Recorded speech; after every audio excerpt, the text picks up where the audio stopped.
Hello and welcome to the P2 Introduction to Soccer video toolkit. In week 6 of the program we're going to be looking at stealing the ball. Our motor skill for the day is going to be moving backwards and laterally. The soccer skill is going to be stealing the ball from an opponent, the principle is going to be taking the ball from an opponent, and the rule is going to be don't hurt your opponent. As always, our warm-up should be very similar. Set up in a box for our players to roam freely, working on their toe touches, tick-tocks, pullbacks, shuffling, skipping, and duck walking. Ask players if they can change directions and change speed during this. Our first activity of the day is tag, a classic game that everyone enjoys. Pick one tagger to start with and have them chase around the other players trying to tag. In the example I've done freeze tag, where to get unfrozen, players would either go through the legs of the person who is frozen or give them a high five to unfree them. You can progress this by having the players play with their ball, and that way they have to think about controlling their ball and getting away from the tagger.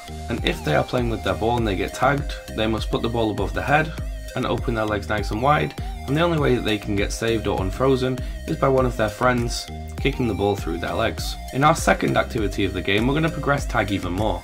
We're going to play Blob Tag. Now in Blob Tag, when you get tagged, you're going to become part of the blob and join with the person who has tagged you. You can either do this by have the blobs linking arms or holding hands, or you could even have them holding a penny each side. As the game progresses, it gets more and more difficult as more people join the blob, and it becomes bigger. If you think it's necessary, you can have the players start this without their soccer ball and then add the soccer ball. Our third game is called Cops and Robbers. You're going to set up an area within your designated square, and that's going to be the jail. It's going to be a similar setup to tag, but now instead of freezing when they get tagged, they're going to go to jail.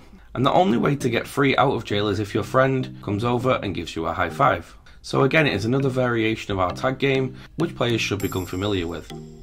In the final part of our session, we're going to play numbers soccer. Very similar to what we played last week when we played 1v1, but this time we're going to play 2v2. Ask players if they can work together. Can they make a pass? Can they dribble past somebody and then try and make a pass maybe? Not always do we have to use our teammates, but if they are available, maybe we should. Play this a couple of rounds, and if you want, you could keep score. And remember, at the end of every session, bring your players in and ask them to kneel or to sit down. Ask them what they've learned during the session and if they've learned any new keywords, any new moves, any new phrases, or anything else. And send them home with a team cheer.